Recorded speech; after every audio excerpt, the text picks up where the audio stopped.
ये कहानी है मध्य प्रदेश के एक छोटे से गांव सियोनी की।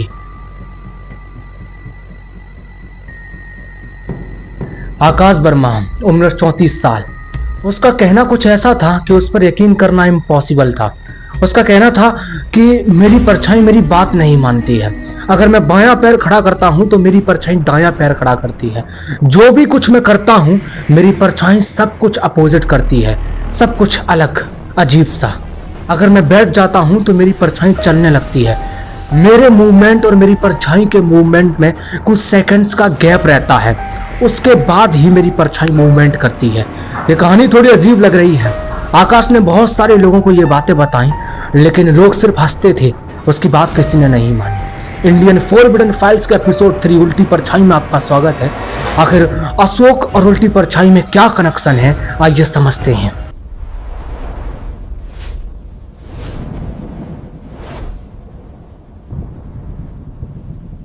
गांव से थोड़ी दूर पर एक वेयर हाउस होता है। वहां आकाश नाइट शिफ्ट करता है और एक दिन नाइट शिफ्ट करके आकाश लौट रहा होता है अपने घर की तरफ। तो गांव की रोड जो होती है वहां एक स्ट्रीट लाइट जल रही होती है। तो उसके पास एक फोटो डली होती है। आकाश उस फोटो को उठाता है और देखता है ये फोटो किसकी है। जब वो उस फोटो को देखता है तो भौचक्का रह जाता है, क्योंकि फोटो आकाश की ही होती है। वो अपने रूम में खड़ा है और रूम की लाइट बंद है, लेकिन जो स्ट्रीट लाइट जल रही है उसकी रोशनी उसके रूम में जा रही है। वो सोचता है कि ये फोटो किसने खींची, और खींची भी तो मैं इसका पोजीशन में था, कब मैं इस रूम में खड़ा था और कब की ये फोटो है, उसे कुछ याद नहीं होता और फोटो को ले जाकर अपने रूम में रख दी। उसके बाद सुबह होती है और जैसे वो रोज जाता है वैसे उस दिन भी उस वेयर हाउस में काम करने के लिए गया। उस टाइम होता क्या है, आकाश वेयर हाउस में पहुंचता है और काम करने लगता है। तभी जो उसकी परछाई होती है वो अपनी परछाई की तरफ गौर करता है। उसके हाथ में झाड़ू होता है।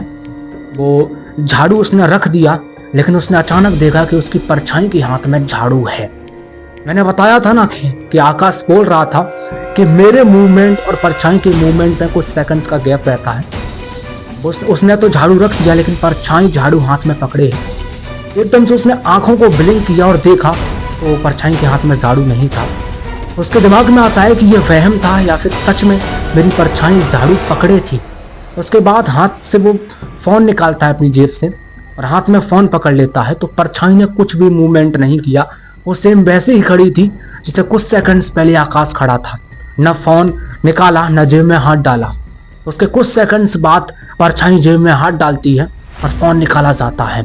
ये सब कुछ आकाश देख रहा होता है और भौचक्का रह जाता है। एकदम से मानसिक संतुलन खो देता है कि ये क्या हो रहा है, मेरी परछाई इतने सेकंड्स बाद मूवमेंट क्यों कर रही है। कुछ ना कुछ अजीब लग रहा है और कुछ ना कुछ अजीब हो रहा है मेरे साथ। तभी वो कुछ ऐसा करता है, जाता है और चलने लगता है, मूवमेंट करने लगता है। तभी वो देखता है कि परछाई ने वहां से कुछ भी मूवमेंट नहीं किया, वो वहां की वहीं खड़ी है। उसके बाद वो बैठता है, लेकिन परछाई नहीं बैठती है। वो दायां पैर खड़ा करता है, लेकिन दायां पैर नहीं खड़ा होता है। परछाई बायां पैर खड़ा कर देती है और कुछ सेकंड्स बाद परछाई बैठ जाती है। ये सब कुछ आकाश देख रहा होता है। आकाश को कुछ समझ नहीं आता कि ये मेरे साथ क्या हो रहा है, क्या चल रहा है ये मेरे साथ। उसके बाद वो भागा भागा घर पर जाता है उसी टाइम, और वो पहुंचता है अपने रूम में। अंधेरा हो चुका होता है। उसके बाद वो अपने रूम में जाता है और एक शीशे के सामने सब कुछ कर रहा होता है, क्योंकि उसके दिमाग में ये चल रहा था शायद वेयर हाउस में कुछ गड़बड़ हो या फिर मेरा वहम हो। तो अपने रूम में आता है और शीशे के सामने अपना दायां हाथ खड़ा करता है, लेकिन परछाई बायां हाथ खड़ा करती है कुछ सेकंड्स बाद। इसके बाद वो अपनी आंखों को ब्लिंक करता है, लेकिन कुछ नहीं होता। वो देखता है तो परछाई कुछ सेकंड्स बाद आंखें ब्लिंक करती है। उसके बाद वो शीशे के सामने ही बैठ जाता है, लेकिन परछाई खड़ी रहती है और कुछ सेकंड्स बाद परछाई बैठ जाती है। ये सब कुछ होता दिखाई पड़ रहा था। आकाश को कुछ समझ नहीं आ रहा था। तभी कमरे की सारी लाइट्स बंद हो गई। सभी लाइट्स अचानक सब ऑफ हो गई और स्ट्रीट लाइट की रोशनी उसके रूम में पड़ रही थी। ये वही है जो उसे फोटो मिली थी ना, वही। ये सब कुछ हो रहा था। तो सवाल ये उठता है कि इससे पहले ही फोटो उसे कैसे मिल गई, क्योंकि ये पोजीशन तो अब बनी ना। ये सब कुछ अब हो रहा है उसके साथ, तो फोटो पहले कैसे मिल गई। उसे याद आता है कि एक फोटो मुझे मिली थी और ये सब कुछ पहले उसमें था। उसका दिमाग खराब हो जाता है और उसे कुछ समझ नहीं आता कि मैं क्या करूं। उसके बाद होता क्या है, उसका एक दोस्त होता है रामू। तो वो क्या करता है, अपने दोस्त को कॉल करता है कि ये सब मेरे साथ हो रहा है, मेरी परछाई मेरी बात नहीं मान रही है, कुछ ना कुछ अजीब हो रहा है मेरे साथ, मुझे कुछ समझ नहीं आ रहा। परछाई कुछ सेकंड्स बाद मूवमेंट करती है और मुझे बहुत ज्यादा डर लग रहा है। उसका दोस्त कहता है, क्या बच्चों वाली बातें कर रहा है, कुछ समझ में आ रहा है तुझे, तू क्या बोल रहा है, तू कल वेयर हाउस में आ, तब हम बात करते हैं। तो रात कैसे भी गुजार और डर मत, ये सब तेरा बहम है और कुछ नहीं। आकाश बहम समझकर सो जाता है, लेकिन फिर उसकी आंखें खुलती हैं और उस रात वो सो नहीं पाता है। आंखें खुलती हैं, सोता है, लेटता है, ये सब करता रहता है, पूरी रात निकल जाती है। उसके बाद वो वेयर हाउस जाता है और अपने दोस्त रामू को सारी कहानी बताता है कि सबसे पहले वेयर हाउस में मेरी परछाई ने अलग अलग तरीके से मूवमेंट किया, मैंने बायां पैर खड़ा किया तो इसने दायां किया, ये सब चीजें सब रामू को बताता है। तो रामू सिर्फ हंसता है कि क्या बोल रहा है तू, कुछ समझ में आ रहा है तुझे, क्या चल रहा है, ये बच्चों वाली हरकतें क्यों कर रहा है, जो चीजें इम्पॉसिबल हैं वह तू मुझे बता रहा है, ऐसा कुछ नहीं है, सिर्फ तेरा वहम है, शायद तू काम की वजह से थोड़ा ज्यादा टेंशन में आ गया और ये सब तुझे वहम हेलुसिनेशन वगैरह हो रहे हैं। आकाश बोलता है, मुझे भी ऐसा लग रहा था जब वेयर हाउस में मैंने अपनी परछाई उल्टी सीधी देखी, लेकिन जब मैं अपने घर गया और ये सब कुछ मैंने देखा तो मुझे ये वहम नहीं लगा, ये सब कुछ मुझे रियल लगा, क्योंकि एक जगह वहम हो सकता है, बार बार कैसे हो सकता है और उसी दिन। उसके बाद रामू बोलता है कि चल मैं तेरी बात पर यकीन कर लेता हूं, तो क्या तेरे पास प्रूफ है, तू ऐसा कर, मोबाइल की वीडियो रिकॉर्डिंग ऑन कर और जाकर अपनी परछाई को अच्छी तरीके से मना जाकर, वो मजाक उड़ाने लगता है चीजों पर, और उसे समझा कि भाई उल्टी मत खड़ा होना, सीधी खड़ी हो जाना, ये सब चीजें ला, अगर परछाई तेरी उल्टी जाती है, सब चीजें होती हैं तो मैं यकीन कर लूंगा। तो उस दिन रामू जाता है घर पर और वीडियो रिकॉर्डिंग ऑन करता है और सामने कैमरा रख देता है और उसके बाद वो अपनी परछाई को दिखाता है, वो इधर जाता है, बैठता है, खड़ा होता है, ये सब चीजें उसमें रिकॉर्ड हो रही थी। परछाई वास्तव में सब कुछ उल्टा कर रही थी, सब अपोजिट कर रही थी, सब कुछ। और वहां तक एक चीज और यहाँ पर दिखाया जाता है कि जो आकाश होता है उसके तो भाई पैर सीधे हैं क्योंकि वो इंसान है, लेकिन परछाई में उसके पैर उल्टे हैं, मतलब कोई ना कोई तांत्रिकी विद्या या भूत प्रेत आत्मा पिशाच उसके ऊपर हावी है, कोई ना कोई ऐसी चीज है जो आकाश को परेशान कर रही है। ये सब कुछ वीडियो में रिकॉर्ड हो जाता है और वो जाकर सुबह वेयर हाउस में अपने दोस्त रामू को दिखाता है कि देखो मैंने कहा था ना कि ये सब कुछ हो रहा है मेरे साथ, ये देखो। रामू जब वीडियो देखता है तो बुरी तरीके से पागल हो जाता है और उस टाइम पर थोड़ा अंधेरा हो चुका था क्योंकि शाम के टाइम रामू आया तो शाम के टाइम ये सब कुछ दिखाया, सुबह काम चलता है तो इस वजह से रामू को टाइम नहीं मिला, तो शाम को दिखाया रामू को। रामू बोलता है कि तू टेंशन मत ले, अभी तू घर जा, आराम से सो जा, जाकर अच्छी तरीके से फ्रेश हो, पूरा माइंड क्लियर कर, एकदम साफ हो जा, और उसके बाद हम सुबह पूरे गांव को ये बात बताएंगे जिससे तुझे कोई दिक्कत ना हो और तेरी ज्यादा से ज्यादा मदद हो सके। रामू ये सब कुछ कह देता है तो आकाश को भी थोड़ी ताकत मिलती है कि हाँ भाई कोई तो मेरे साथ है, किसी ने तो मेरी बात मानी। उसके बाद आकाश घर जाता है और लेट जाता है जाकर, लेकिन तभी एक वो अपने कवर्ड से डायरी निकालता है और डायरी निकालते ही जब वो पेज पलट रहा होता है तो डायरी के एक पेज पर गोल लाल निशान बना होता है। अगर आपको याद होगा ये वही गोल निशान है जो पिछल पैरी एपिसोड में दिखाया गया था।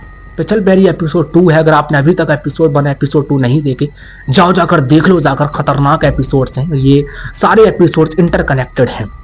पिछल पैरी में जैसे वो 3 लोग मारे गए थे और जितनी भी लाशें मिली थी उन सभी के गर्दन पर लाल गोल निशान होता है, ऐसे ही आकाश की डायरी में ये लाल गोल निशान क्या कर रहा है, लगता है ये पिछल पैरी से कुछ कनेक्टेड है। उसके बाद वो लाल गोल निशान उसमें दिखाया जाता है।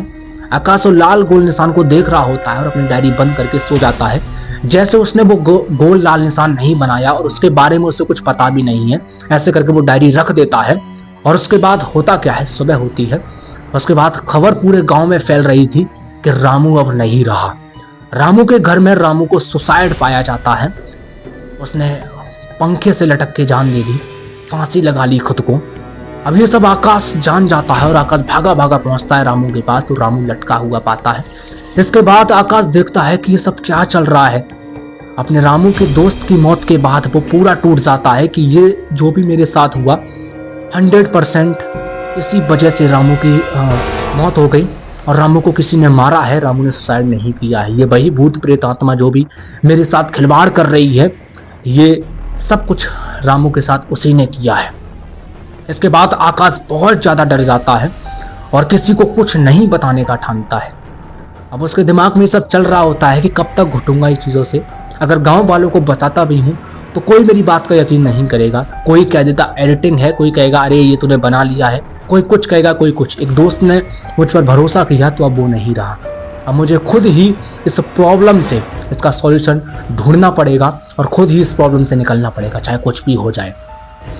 उसे पता चलता है कि एक शमशान में एक साधु वास करते हैं, वो हमेशा वहीं रहते हैं और वो इन सब चीज़ों को, भूत प्रेत आत्मा पिशाच डायन, इन सबको अपनी मुट्ठी में रखते हैं और इन सब का नाश करने के लिए वो हैं। इसके बाद वो ठानता है कि मैं जाऊंगा और रात के टाइम आपको पता है शमशान साधु में जाते हैं और उस टाइम कुछ अघोरी वगैरह तपस्या वगैरह कुछ करते हैं, खतरनाक रिचुअल्स करते हैं, सारी चीज़ों में। तो वो ये देखता है कि हम जाएंगे शमशान में और उसके बाद हम साधु से बात करेंगे। हो सकता है साधु मेरी बात मान ले और वो मेरी मदद करने के लिए तैयार हो जाएं। अगर वो मेरी मदद करने के लिए तैयार हो गए तो इस प्रॉब्लम से मुझे छुटकारा मिल सकता है। तो फिर क्या होता है, तो वो सोचता है कि आज रात को हम जाएंगे साधु के पास। रात होती है, गांव पूरा सो जाता है, खतरनाक रात के 12 बजे होते हैं और आकाश जाता है शमशान में। अब शमशान में खतरनाक आवाज़ है। अब भाई आकाश को डर तो लग रहा था बुरी तरह, क्योंकि भाई फर्स्ट टाइम शमशान जा रहा है, वो भी इतनी रात में, ऊपर से एक साधु से मिलने के लिए। अब वो साधु कौन हो, कितने खतरनाक हो, कहीं इसी पर अटैक ना कर दें, कहीं कुछ अनहोनी ना हो जाए, ये कुछ अच्छा करने जा रहा हो, कुछ कांड ना हो जाए। ये सारी चीज़ें आकाश के दिमाग में चल रही होती हैं। आकाश बढ़ते जाता है और शमशान का गेट खोलता है और शमशान के अंदर प्रवेश कर जाता है। उसके बाद वो देखता है कि साधु बीच शमशान में बैठे हुए हैं और साधु के बगल में एक चिता जल रही है। साधु उस चिता को देख रहे हैं। उसके बाद वो धीरे धीरे कदमों के साथ टिक टिक धीरे कदमों के साथ शमशान के पास बिल्कुल पहुंच जाता है और उसके बाद वो साधु के पास पहुंचता है और वह कहता है, बाबा। जब इतना कह पाता है तब तक वो चिता जो जल रही होती है उसकी तरफ वो नजर घुमाता है और जैसे ही वो नजर घुमाता है वो पूरी तरीके से पागल हो जाता है। उसका मानसिक संतुलन बिल्कुल हिल जाता है, वो भौचक्का रह जाता है, कुछ समझ ही नहीं आता, क्योंकि वो चिता जिसकी जल रही थी वो चिता आकाश की खुद ही थी। जब वो उस चिता को देखता है तो पूरा पागल हो जाता है, उसे कुछ समझ नहीं आता कि ये मेरी चिता। बस इतना कह पाता है, तभी उसकी आंखों में कुछ लाल गोल निशान सा बनता है। ऐसा लगता है किसी ने उसे बस में कर लिया। जैसे ही वो एकदम बस में हुआ और डायरेक्ट जाकर उस चिता पर लेट गया जाकर और जल के खाक हो गया। जैसे ही वो जलकर खाक हुआ उसकी राख नीचे और साधु एक खतरनाक हंसी हंसते हैं और नीचे मिट्टी से एक लाल गोल निशान बनाते हैं। वही लाल गोल निशान जो पिछल पैरी में था। अब ये लाल गोल निशान का क्या चक्कर है और भाई शमशान साधु है, इनका क्या चक्कर है, इनका क्या कनेक्शन था पिछल पैरी के साथ, आखिर आकाश को किसने मारा, ये सब क्या चल रहा होता है। ये इंटरकनेक्टेड स्टोरीज एपिसोड 4 शमशान साधु में मिलेंगे और देखेंगे क्या साधु का वास्ता है पिछल पैरी के साथ और क्या इस गोल निशान का चक्कर है। ये सब कुछ जानेंगे एपिसोड 4 में। तब तक के लिए बाय बाय एंड सब्सक्राइब कर लो और डर कायम रहना चाहिए। और याद रखना, अगर अभी तक आपने एपिसोड 1, एपिसोड 2, एपिसोड 3 तो ये चल ही रहा है, एपिसोड 1, एपिसोड 2 नहीं देखे हैं तो जाओ जाकर देख लो जाकर। ऐसा भी नहीं है कि अगर आप एपिसोड्स पिछले वाले नहीं देखेंगे तो आपको अगले एपिसोड समझ में नहीं आएंगे। ऐसा भी नहीं है, आप एपिसोड्स को अच्छे से एंजॉय कर सकेंगे। लेकिन जो चीज़ें बीच बीच में आती हैं, जैसा कि मैंने बताया कि एक गोल लाल निशान जो बार बार स्टोरी के बीच में आ रहा है, पिछल पैरी में भी आया एंड इस उल्टी परछाई में भी, शमशान साधु में भी आया, तो कहीं ना कहीं डायरेक्टली इंटरकनेक्टेड लिंक है स्टोरीज। ये चीज़ें आपको अच्छे से समझ में आएंगी और आप अच्छे से जान पाएंगे कि हाँ ये सारी चीज़ें क्या चल रही हैं। तो जाओ जाकर देखो जाकर, ये पिछले जो भी एपिसोड्स हैं मैंने पूरी प्लेलिस्ट बना दी है, तो वहीं जाकर एक ही रात में सब एपिसोड देख डालो। नहीं देख पाओगे एक रात में एपिसोड तो कोई बात नहीं, धीरे धीरे करके देखो और मज़ा आएगा आपको और डर भी खतरनाक लगेगा, क्योंकि अभी तो सिर्फ एपिसोड 3 आया है। एपिसोड 4 शमशान साधु जब आएगा तो आपको एक अलग दुनिया में लेके जाएगा, पूरा माइंड डिस्टर्ब कर देगा। एक अलग दुनिया में पहुंच जाएंगे आप, और आप बस यही सोचेंगे कि इस स्टोरी को स्किप कर दें, एंड उसके बाद आप बल्ब जलाकर सोएंगे, लाइट ऑन करके सोने लगेंगे। तो देखते हैं शमशान साधु में आपकी क्या हालत होने वाली है। मैं भी सुनाते जा रहा हूँ तो मुझे भी डर लग रहा है, रात के टाइम मैं भी शूट कर रहा हूँ, क्योंकि भाई सुबह थोड़ी दिक्कत हो जाती है, सुबह कहीं ना कहीं नॉइज़ वगैरह रहता है, तो इस वजह से शाम को रात में मैं शूट करता हूँ, इस वजह से थोड़ा सही शूट हो जाता है। तो भाई चलो हम मिलेंगे शमशान साधु में, तब तक के लिए बाय बाय, और पिछले एपिसोड ख़त्म करो जाकर, तब तक एपिसोड 4 जल्द ही आ जाएगा। कमेंट करके ज़रूर बताना कि इंडियन फोरबिडन फाइल्स का एपिसोड 3 उल्टी परछाई आपको कैसा लगा, कितना खतरनाक था, कितना खतरनाक और कितना ज़्यादा डर था इस एपिसोड में। तब तक के लिए बाय बाय, और डर कायम रहना होना चाहिए। क्या बोल दिया मैंने, सॉरी, डर कायम रहना चाहिए।